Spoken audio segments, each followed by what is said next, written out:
o Inter espera avançar por negócios nos próximos dias, tanto para chegadas como para saídas. E claro que o movimento do Inter vai depender principalmente para chegadas a partir das negociações que o Inter espera fazer nas próximas semanas. Tem os jogadores que são monitorados pelo mercado europeu, o Vitão, o Wesley, o Rômulo, o próprio Bruno Gomes. São jogadores que o Inter espera receber valores e uma parte desse dinheiro, claro, uma destinação será dada para dinheiro do dia a dia, para pagar dívidas, mas também para aplicação na montagem do elenco para 2025. E o Inter já definiu os parâmetros, as principais posições que vai ter um foco para buscar reforços para o próximo ano. 2 zagueiros, os 2 zagueiros que são tratados como prioridade para aumentar não só a qualidade do setor, mas a quantidade. O Inter terminou o ano com apenas 2 jogadores. A última partida contra o Fortaleza, apenas 2 zagueiros estavam à disposição. Tinha o Vitor Gabriel no banco, mas ainda é um jogador que não pertence ao Inter, precisa ser adquirido junto ao Sport Recife e ainda está na categoria sub-20. Mas o Inter observa também atletas de outras posições. 2 nomes que estão no radar do clube: Canóbio, atacante de 26 anos, uruguaio, do Atlético Paranaense. Canóbio está nos planos do Inter. Há 2 anos. Sim, ele está no radar do Inter. Isso é muito bom jogador. A leitura que ele faz, a ponta, pode jogar como um atacante de referência. Então é um jogador que o Inter monitora. E a informação de Curitiba e também de Minas, que o Cruzeiro também teria interesse. Aí é onde entra a complicação que falávamos ao longo de toda a primeira hora. Toda vez que o Inter quiser um jogador e um outro clube mais endinheirado, veja, não maior, tá? Mais endinheirado no momento, fizer uma proposta, é óbvio matematicamente que a proposta do Inter será inferior. E aí vai depender do jogador querer ter uma vontade que não seja só dinheiro, que seja outro tipo de planejamento para sua carreira, porque se for só pelo dinheiro, bateu o Inter, bateu o Cruzeiro, hoje, adeus. Além disso, tem a questão que os jogadores estão sob contrato, né? Não tem nenhum jogador desses aí livre no mercado. Então o Inter tem que comprar o Atlético Paranaense. O que também entra dinheiro. O que pesa é que o Atlético Paranaense, que sempre foi um clube historicamente muito difícil de se negociar, de tirar jogadores, foi para a segunda divisão. E vai ter que naturalmente reduzir dinheiro, um pouquinho humilde, finalmente. Vai ter que fazer dinheiro nesse momento com alguns jogadores. E o Canóbio é um jogador de vitrine que o Atlético espera receber uma quantia. Já foi colocado até mesmo numa lista dentro do mercado para negociações. O Atlético tem um zagueiro que chama atenção, não tá? O Inter precisa de um zagueiro canhoto, talvez esteja na lista do Grêmio, que chama Mateu Gamarra. Ele foi destaque naquele Olímpia que eliminou o Flamengo da Libertadores. Tem 22 anos, é zagueiro de seleção paraguaia, é um cara forte, já chegou a ser usado na lateral esquerda. Tem um lateral esquerdo argentino chamado Esquivel, que é muito bom jogador, e tem o meia Zapelli, do qual eu falei ontem. Além do Eric, que já há muito tempo está nos planos do Inter, né? Enfim, tem bons nomes no Atlético. E segue no radar. Esse é o segundo nome do Atlético Paranaense que está sendo monitorado pelo Inter. Isso aí já há algum tempinho também, né? Mas desde os tempos de Mano Menezes. O Atlético é um clube que não vai se desfazer totalmente dos seus jogadores, dessa maneira. Eu li um pouco para tentar entender o que aconteceu com o Atlético, que é um clube, apesar de todos os problemas de comunicação, um clube organizado. E com dinheiro. E com dinheiro. E assim, o que se diz é... Nós citamos aqui 5 ou 6 jogadores, bons jogadores. Bons jogadores. Não, tem o meia que surgiu agora da base, João. Muito bom jogador da seleção sub-20, tem bons valores. O que se diz é o seguinte, que o Petralha vem convivendo há um tempo. Não é João Pedro, João Ramos, alguma coisa assim. João Cruz. Jogou contra o Inter aqui no Brasil. Isso, ele é de seleção brasileira sub-20. O Petralha tá convivendo com uma doença, tá num tratamento pesado, e ele precisou se ausentar muito do clube. E aí e esse é o problema de centralizar tanto, né? Que ninguém é eterno. Então, assim, o afastamento dele causou alguns ruídos, e teria sido esse um dos problemas que o Atlético enfrentou e teve essa derrocada. Quem assumiu a bronca lá, disse que foi o grande culpado, foi o Paulo Autuori. E ele foi no microfone se declarar culpado, né, Guerra? Declarou, exatamente. O Atlético errou na escolha do treinador. 5 treinadores, Guerrinho? E fechou com o Lute. O Lute foi ídolo no clube, perfeito, tudo bem, vai seguir ídolo. Mas aquela hora ali é para um macaco velho, cara. Essa hora é o cara que consegue lhe dar. Olha, o Mano Menezes, por exemplo, que eu acho que ainda estou em dúvida, acho que ele vai perder o emprego, apesar de ter deixado o Fluminense na primeira divisão. É o cara que tem, sei lá, tem estofado, entendeu? Tem estrada. Agora tu leva lá um uruguaio, nada contra o argentino, uruguaio, alemão, francês, nada disso. Mas, pô, o cara chega lá, muitos jogadores nem o entendem. Então, essa hora era a hora do cascudo. Entrega pro Paulo Autuori mesmo. Autuori, vou fazer o seguinte: agora tu abandona essa aí que tu tava. Tu vai entrar nessa aqui que nós temos que escapar da bronca. E aí não escapou. Né? Eu conversei com um dos empresários, um desses 5 técnicos, um empresário que trouxe um desses 5 treinadores para o Atlético Paranaense em 2024. Conversei durante a temporada. E o recado foi, recado expresso: o Atlético em 2024, por estar no ano do seu centenário, vai apostar nas Copas. Ou na Sul-Americana ou na Copa do Brasil. E o Brasileirão vai ficar de lado. Lembra que, por exemplo, na abertura do retorno, o Atlético perde para o Grêmio preservando alguns titulares? E o Grêmio também estava preservando porque jogaria depois contra o Corinthians.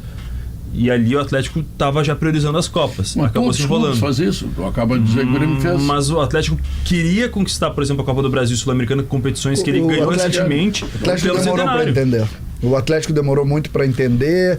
E tem um jogo que não podia perder, né? Na verdade, o Atlético, o jogo do Bragantino lá, que era o jogo pra casa. Ele trocou com o Bragantino. Ele trocou diretamente de posição com o Bragantino. Exatamente. Ele teria, com um empate, ele teria. O Atlético começou. Aí tem aquela questão do técnico, que eu bato sempre, César, de tu ter um norte e ter uma ideia. E o Atlético tinha isso, né? O Atlético criou um modelo de jogo, buscava técnicos nessa ideia. Ele começou o ano com o Juan Osorio, que agora está no México. Ele foi pro Cuca. Teve toda aquela polêmica. O Cuca abandona o Atlético. E a chegada do Cuca é precedida toda aquela questão toda do Cuca. Chegou a liderar o campeonato. Sim, mas aí o Atlético banca o Cuca e o Cuca larga o Atlético. Aí é duro, né? Depois ele vai pro Juca Antonello, que é o Juca, o sobrinho do Carpegiani, que jogou no Inter do Sub-23, fica um tempo. Tem um uruguaio que era assistente técnico Martim Varini, que era assistente técnico. Pagou pela arrogância de achar que não precisava contratar treinador. E aí fecha com o Lúcio Gonzalez. Esse cálculo do Inter eu queria entender, Samuel, vem aqui. Qual deles? O Inter precisa vender mais, né? Sim. E vai ter um número, vai ter um valor menor para melhorar o time. Como é que faz isso? Tu tem X, tu vende os jogadores que são bons por um bom dinheiro, tu não tem como gastar esse dinheiro e tu precisa melhorar. Eu queria entender. É um ponto. Eu quero entender um pouco mais, se tu me permite. O Inter vende o Vitão, o Wesley e não paga o Bernabé. Tá, e aí? Tá, vamos lá. Primeiro que o Inter não estipulou... Só para entender, vocês não estão bravos com o Simon. O Simon é um mensageiro. Nem conseguiu falar ainda. O Simon é um mensageiro. O Inter não estipulou, por exemplo, quanto vai lucrar vendendo jogadores esse ano. Obrigado, é recíproco. Adoro todos vocês.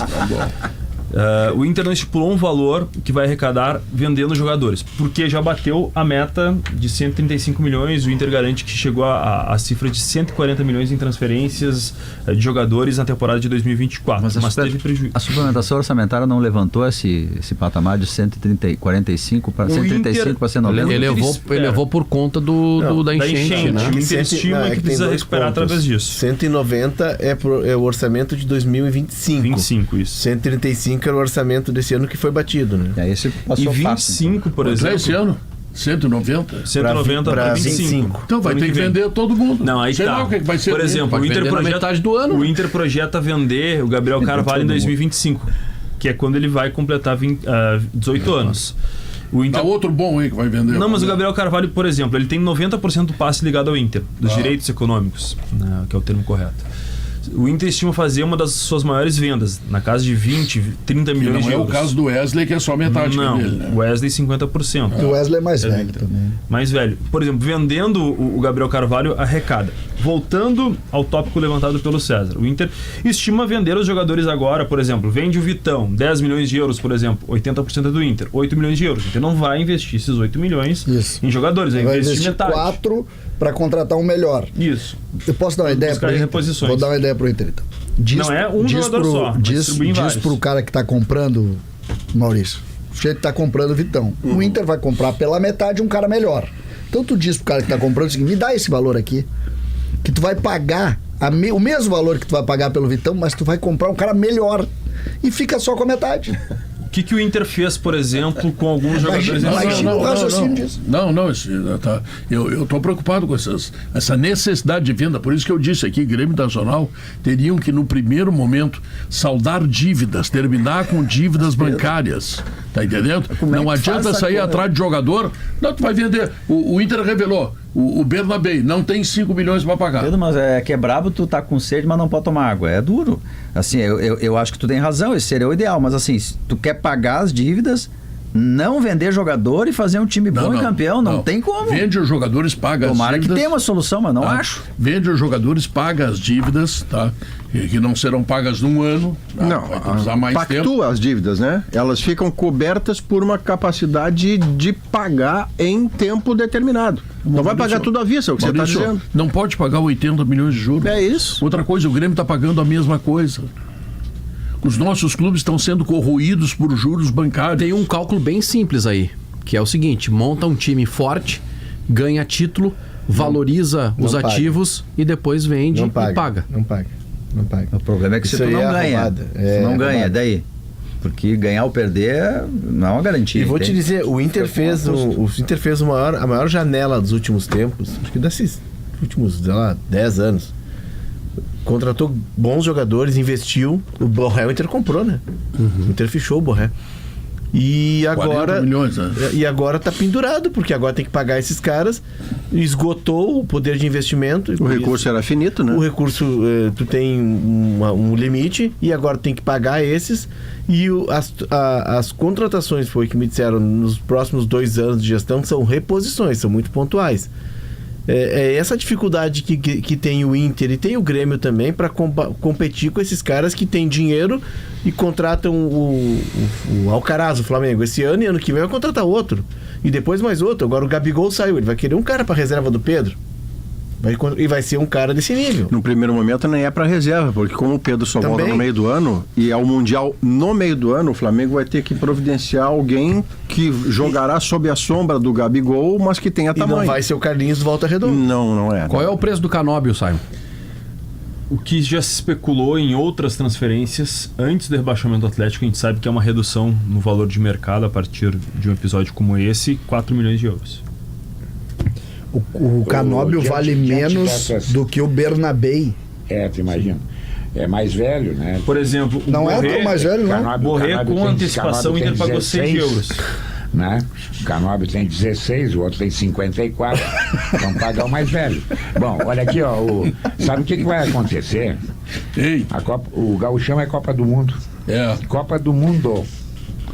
A RBS fez bem em comprar o Gauchão. É a competição que interessa para nós. Não, Guerrinho, outra coisa. Nós estamos gastando o Internacional, tá no balanço, não sou eu que estou dizendo, tá no balanço que foi entregue para todos os conselheiros, tá? O Internacional está gastando 25 milhões com o seu departamento de futebol, tá? Somando dívida de empresário, somando não sei o que, lei social, não é só salário, tá? Mas o custo, que é o que vale, é de 25 milhões. Para quê? 25 milhões mês. O César Cidade Dias. Não vai ser campeão de nada. O César Cidade Dias veio uma pauleira agora. O César Cidade Dias tinha como grande ídolo dele na infância um cara chamado Paulo de Souza Lobo. Seu Galego. Seu Galego trabalhou com a gente. O seu Galego disse nos anos 70 que Grêmio e Inter queriam se meter a ganhar o Brasileirão, o Campeonato Brasileiro, eles tinham que se preocupar com o Gauchão, que era o que eles podiam ganhar. É isso aí. Passados 50 anos, a frase do seu Galego, ela tá muito atual, César. É o que nós podemos. Infelizmente. Nós somos campeões da América, do mundo. O Galego, por um momento, ele esteve errado. Mas a gente parou no tempo e a frase do Galego ela voltou a ter validade. E esse Palmeiras, Botafogo, Flamengo, eles provaram o mel e gostaram do mel. E aí ficou ruim pra gente, a gente não tem pra comprar o mel. Eles vão lá e compram um jogador lá, o Flamengo comprou o Alcaraz, né? Isso, o argentino. 20 quilos de Alcaraz. Comprou aquele uruguaio do meio campo. Esse foi 16. A multa rescisória, De La Cruz, 16 milhões. 16, 36 tem aí. Quer dizer, nós estamos vendo como é que vamos pagar 5 milhões no Bernabé. Essa é a diferença. Aí a hora que tu bota a comida na chapa, o que é deles assa e o que é nosso fica cru. O Canóbio é jogador de seleção uruguaia. Tá? Foi convocado recentemente? Não, ele brigou com o recentemente Chelsea. não, mas é um A jogador que tem briga uma- do Soares com o Bielsa na Copa América é pelo Canóbio, que ele foi colocado de lado num treino jogar. O Bielsa leva sparrings. Os argentinos fazem isso também. Eles levam 5 guris da base para ser sparring nos treinos. E teve um treino que os sparrings treinaram e o Canóbio ficou de fora. Isso. E aí causou um desconforto e foi todo o começo da briga do Soares com o O professor. Bielsa. O Canóbio, Pedro, ele vai ter 5 milhões, ele vai ter concorrência importante. Claro, é onde entrar. Voltamos a Cruzeiro, que foi citado há pouco pelo Guerrinha. O Cruzeiro que não está na nobreza da Libertadores nem do Mundial, O Cruzeiro mas que é o tem a Gabigol. nobreza do dinheiro. Que é o Gabigol. A qualquer momento eles contratam. Se tiver o Dudu, que já foi interesse anterior, eles abrem o ataque de Dizem que tá Gabigol acertado. e Dudu. Dizem que tá acertado. Aí se quer o Bernabei, ou se quer o lateral esquerdo, que foi citado há pouco, que o Cruzeiro estaria investindo, já é um Cruzeiro muito diferente desse ano, embora ele tenha mantido um treinador que fez um trabalho ruim, Vocês não que é o acham? Fernando Diniz. Vocês não acham que o Bahia, agora que garantiu o Libertadores, também não vai vir. investir? Pode. Claro que vai. Tem um- Já no início desse ano, o Inter perdeu para o Bahia 2 dos caras que ele queria para o meio-campo, que era o Gianluca, o volante, e o Everton Ribeiro. Vamos dizer que o Inter entre de fato com proposta na mesa para contratar o Canóbio, tem um trunfo interessante aí. O empresário dele é o Sorondo, né, Simon? Isso, o Sorondo. Sorondo, campeão da Libertadores da América em 2010 pelo Inter, um dos melhores zagueiros que eu vi jogar. Tanto assim. O Sorondo era de outra turma. E o André Pena Mazzucco. que se machucou muito, né? E já jogou no Inter numa fase Machucou assim que no não era... Pastaria, né? Foi. Não, no Passo da Areia foi perda Ele se total. machuca em definitivo já Lá no ele não Grêmio, consegue né? mais Na voltar. temporada. Foi perda Não, total. aí o Grêmio leva e ele não consegue joelho. jogar. É, e aí o Grêmio rescinde o contrato, que ele já assina e o com a Sorondo possibilidade de rescindir se muito tivesse provavelmente machucado. tem ótima relação com o D'Alessandro. E o André Mazzucco, executivo do Inter, antes de vir para o estádio Beira-Rio, ele trabalhou por alguns meses no Então- Atlético Paranaense, conhece bem a situação contratual Então, se realmente o deles. Inter entrar de fato na briga, pode ser que, sei lá, tem gente bastante para falar bem do clube. Não é? Tem.